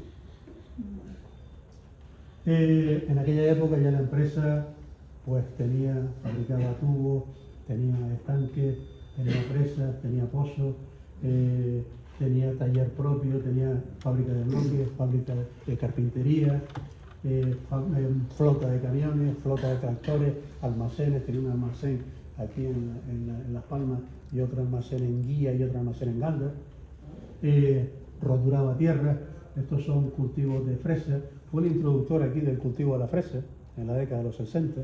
Estos son mujeres trabajando en fresa y esto es pinocha que se ponía en el suelo para que no naciera la hierba. También fue pionero en la instalación de riego por aspersión. Curiosamente, los que distribuían riego por aspersión eran los blandos y entonces tenían riego por aspersión. Estamos hablando de que ellos empezaron a regar alfalfa en la década de los 60 con aspersión, que era muy novedoso. Tenía una red de tuberías de más de 100 kilómetros. Estamos hablando de tubos que se ponían de metro en metro. Estamos hablando de 100 kilómetros, estamos hablando de muchos trozos de tubo. En 1952 se jubila y se compra una finca en Niza, cerca de la costa sur. Y allí se establece y empieza a sopesar la posibilidad de volver a las Islas Canarias. Muy complicado, evidentemente algunos de los administradores locales que tenía aquí le decía que no viniese. No venga, que lo van a meter en la cárcel y tal, ¿sí? Eran los administradores. Entiéndalo como ustedes quieran. Él se quedó allá, después empezó a ver que había más posibilidades, tuvo un gran ayudante, que era José Sansón Enrique, que fue juez togado militar y general de brigada del ejército español, quien le ayudó y, digamos, lo protegió en su regreso, ¿no? Él lo más que temía era que cuando llegase al aeropuerto no lo dejasen entrar. Si no lo dejaban entrar, él se moría de melancolía. Entonces tenía miedo nada más que de venir. Pero bueno, al final logra volver en las Navidades del 63. Este es José Sansón Enrique. Y para eso decide vender la propiedad en Niza para capitalizarse y tener dinero con el que afrontar sus negocios aquí. Por eso cuando la gente dice, no, es que él se llevó, es que tal, no, él trajo mucho dinero. Se llevó muy poco, pero trajo mucho. Bien, esta foto la tengo aquí porque cuando presentamos el libro en Galdar, cuando acabamos, había dos señoras que estaban allí al lado mío, ¿no? Entonces me dijo una de ellas que quería hablar conmigo. Pero yo en aquel momento que estaba firmando un libro, no sé qué, no sé cuánto y tal, y enseguida la atiendo y tal. Total que la tuve allí de espalda como 5 minutos, o 6, no me acuerdo lo que fue. Y en esto me di cuenta de que no me había dado cuenta de que estaba delante. Digo, mire, perdón y tal, que no me había dado cuenta que estaba usted esperando por mí. Yo solamente quería decir una cosa y tal. Él volvió en las Navidades del 63 y aquel año había sido un año lluvioso. Conozco gente que fue al aeropuerto a recibirlo, ¿no? Porque fue una cosa, vuelve Mr. Lico, y fueron a recibirlo, ¿no? Y entonces, él por supuesto al día siguiente, si llega el lunes, el martes por la mañana va a la finca. Y va al agujero a ver la finca de Pavón. Y resulta que está corriendo, no sé si algunos conocen el barranco, el Bocabarranco, hay un barranco, y estaba corriendo al agua. Entonces, por un lado estaba su encargado y él estaba por la parte de acá. Y Mr. Lico se quita los zapatos para ir a saludar a su encargado. Y esto lo vio su hija. Dice, mi padre se quedó impactado. Dice, el jefe se quita los zapatos para venirme a saludar a mí, que soy el empleado. Como tenía que haber sido al revés, ¿no? Él se acercó. Entonces le preguntó que cómo le iba a la familia, que cómo estaba y tal. Y le dijo que tenía una niña con problemas, una minusvalía, que es la niña que estaba con la hermana en el momento que me estaba ella hablando de esto, ¿no? Su hermana. ¿No? ¿Y dónde viven? No, pues viven en Barrial y tal, ¿sí? ¿Bien? Al día siguiente se plantó Mr. Lico en la casa. Vamos a ver la niña esa. Ve a la niña supongo que tendría, no sé qué minusvalía tenía. Dice, esta casa no es adecuada para esta niña. La casa no es la adecuada para esta niña. A esta niña le hace falta que esté cerca del mar. El mar tranquiliza a los niños así. Dice, mañana viene un camión, te recoge todos los muebles y se van a vivir a una casa que le doy al agujero para que la niña viva allí. Y le regaló la casa a la mujer. Eso me lo contó la mujer, que yo me quedé impactado. Por eso siempre pongo aquí esto, porque un gesto humano que difícilmente se ve, ¿no? Bueno, esa generosidad, ¿no? Bueno, pues, y todavía la niña vive, ya una señora mayor, ¿no? Bien, en esa época ya la empresa controlaba 400 fanegas de cultivo, tenía plátano, tenía berenjena, tenía cochinos, tenía flores, tenía tomate, pepino, pavo, fresa, paca, papa, comercializaba de todo. Estas son algunas de las etiquetas de sus productos, fresa y tomate. Una cosa curiosa es que DJ Lico, Galdar, Gran Canaria, él las oficinas siempre las tuvo en guía. O sea, la marca, sin embargo, era de Galdar, pero él tuvo la oficina siempre radicada en guía, pero nunca aparece guía. Yo no sé si es comercialmente o qué. Yo particularmente he dicho más de una vez que David Lico está enterrado en guía, pero que el corazón lo dejó en Galdar.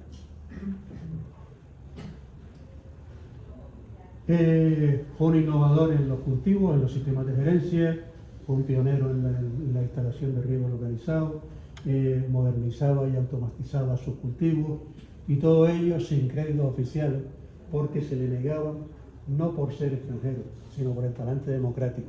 O sea, había presiones para que no se le prestase dinero. Sin embargo, él sacaba dinero para seguir pagando. El ambiente familiar de la empresa era bastante normal. Él en Navidades solía hacer fiestas para los hijos de sus empleados, fiestas de Reyes, y muchas veces las mujeres de los trabajadores iban a la casa a comer. Y entonces su esposa les preparaba pavos que él criaba, por supuesto. Y esas recetas de pavo, hasta no hace muchos años todavía, en la zona de la montaña de Galdar y en la zona de Becerril, era común cenar pavo por Navidad, cuando nosotros los canarios siempre tenemos cordero o pescado. El pavo prácticamente del otro día para acá. Pero bueno, hay mucha gente allí que fueron pioneros con el consumo pavo por la influencia de Lico, ¿no? Era un hombre que no tenía ningún reparo en sentarse con los trabajadores, si los trabajadores estaban trabajando y llegaba la hora de comer, en sentarse a comer con ellos y repartía con ellos la comida que ellos tenían, o ellos repartían con él. Mira, que se quita cacho queso, no sé qué, no sé cuánto. No tenía ningún problema, ningún reparo en sentarse con ellos, ¿no? A muchos de sus trabajadores les facilitó dinero para construir sus casas, les dio crédito blando, les daba material de construcción a precio de costo, les daba también productos de la finca a precio de costo, y para eso tenía un censo de los familiares que vivían en la casa, para que ningún listo se llevase más productos del que les correspondía. Entonces, si eran 3, les daba papas o le vendía papas para 3, pero no para 5, porque había gente que se llevaba 5 y vendía 2. La paga le llegaba a los trabajadores de forma puntual y pagaba la seguridad social cuando no era obligatoria. Fue también uno de los socios fundadores de la Mutua Guanarteme. A él impactó que en el año 35 uno de sus trabajadores, de sus poseros, se mató. Y él se quedó impactado de que la gente se quedaba de pálido. Dice, este hombre se mata y la mujer se queda sin nada. Entonces fue uno de los pioneros, de los impulsores para crear la Mutua Guanarteme para, digamos, proteger a los trabajadores, ¿no? No era un hombre muy dado a actos sociales, sin embargo acudió a la inauguración del Instituto de Guías y fue un firme defensor del colegio alemán y del colegio inglés, al que avaló con póliza. Fue el que cedió los terrenos de la Guancha, en Galda, y fue socio protector del Museo Canario desde el año 1934. Facilitó de forma gratuita los materiales y la maquinaria para la construcción de la piscina del agujero y la maquinaria y el material para la piscina de Roca Prieto de Guía durante un mes. Un hombre bastante comprensivo. En los años que yo he estado investigando a la familia Rico, nunca me encontraba a nadie que me haya hablado mal de él, nunca. Siempre la gente tiene buenas palabras de él y de su familia. Y a veces la gente hablaba sin conocer o sin saber, y hablaba diciendo que se había llevado. Demuéstrame que se ha llevado. Simplemente los papeles son los que hablan. El color de sus camiones era amarillo. Aquí siempre está asociado el amarillo como un color de mala suerte. Sin embargo, era el color. Nadie me ha sabido explicar, ni su familia, por qué era el color este su predilecto. No sé cuál fue esa influencia. Tenía una cuenta corriente que era los 2.212, de la que todos los años sacaba 1 millón de pesetas para obras sociales. Y había otra cuenta que era los 2.229, que era con la que se sufragaban los costes del hijo de un encargado que él tenía, Maestro Esteban, que era sordomudo, y que lo mandó durante 5 años a un colegio especializado en Madrid para que el niño aprendiese a desenvolverse. Ese niño hoy es electricista del Ayuntamiento de Galda. La mayor parte de sus camiones eran de origen inglés, pero la mayor parte de sus coches eran de origen francés. No sé si era la influencia de haber vivido en Niza, ¿no? En el año 1977 sufre un gran golpe, que es la muerte de su hermano Edmund. Estos son los 2 hermanos en la cumbre de Gran Canaria. Y él decide en ese momento hacer testamento.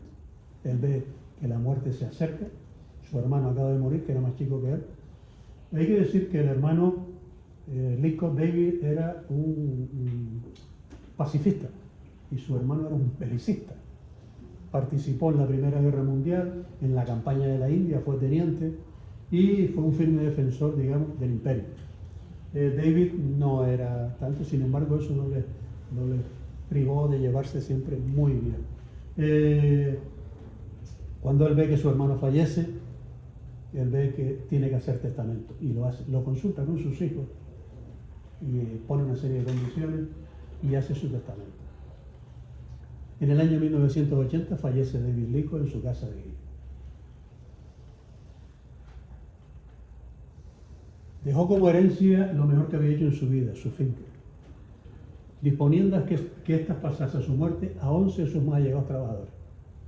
O sea, un patrimonio valorado en 3.000 millones de pesetas se las deja a 11 personas, a 11 trabajadores. Y a su esposa le dejó nada más que la casa donde vivía. La esposa al día siguiente hace testamento y le deja la casa a su hija y a sus 4 hijastros, por llamarlo de alguna manera. Eso se hizo en 2 días. Está enterrado donde siempre le gustó vivir, frente a su finca, ¿no? Esta es la finca de Mata Blanca, bueno, esta concretamente es La Gloria, esto pertenece a una parte de Mata Blanca, y esta es su tumba en el cementerio de la Atalaya de Guía, ¿no? Ahora es la última reflexión. La isla de Madeira recibe 1,6 millones de visitantes al año. 1,6 millones de visitantes al año. Esta es la casa de Edmund Lincoln, en la actualidad. Es un hotel, pequeño hotel, su casa solariega se ha convertido en un hotel que se llama Quinta la Casa Blanca, y este es Edmund, y estos son los jardines de su casa. 1,6 millones de habitantes, de visitantes. Gran Canaria recibió en el año 2023, 4,3 millones de habitantes. Fíjense la diferencia que hay en cuanto a la recepción de visitantes, ¿no? Esta es la casa de David Lincoln en la actualidad. ¿A qué se debe este estado? En primer lugar, desde mi punto de vista, a ceguera política. Esto es una ceguera política. Después, una torpeza empresarial. Y por último, una desidia, digamos, de la población. No tiene otra explicación de que esa casa esté así, por la que pasamos por ahí todos los días, ¿no? Y todo el mundo dice, esta casa. Bueno, pues esa casa pues, es la casa de David Lincoln en el término municipal de Guía, ¿no? Y esto es todo.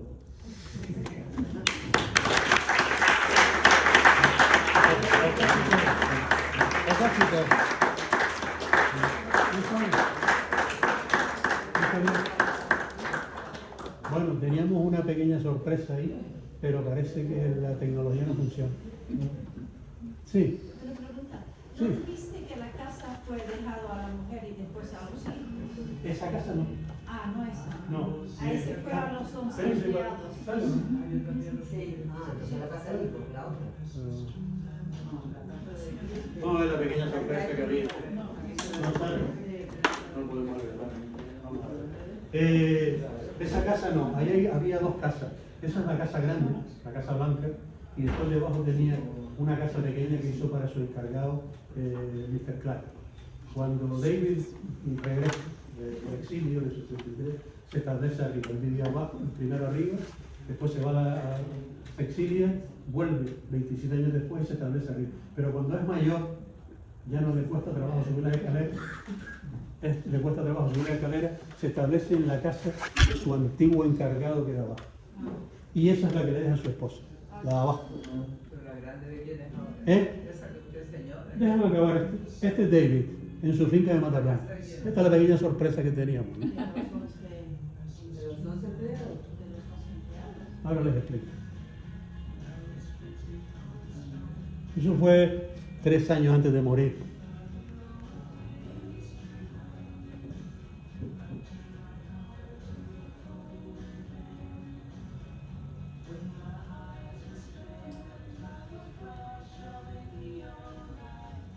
¿Qué año es? Eso es del 77, 76. por ahí. Casi se nos cae. Alan, Sí, una pregunta, por favor. sí, ¿Es cierto que estuvo por tus creencias políticas 28 años fuera de Gran Canaria? sí. 27, si no recuerdo mal. Se tuvo que exiliar porque vamos, porque iban a meter en la cárcel. Muy bien. Aunque no que tengamos constancia, no, que yo sepa, no formó parte de ningún partido político. Pero sí tenía simpatía socialista, filocomunista, por llamarlo de alguna manera. ¿Perdona?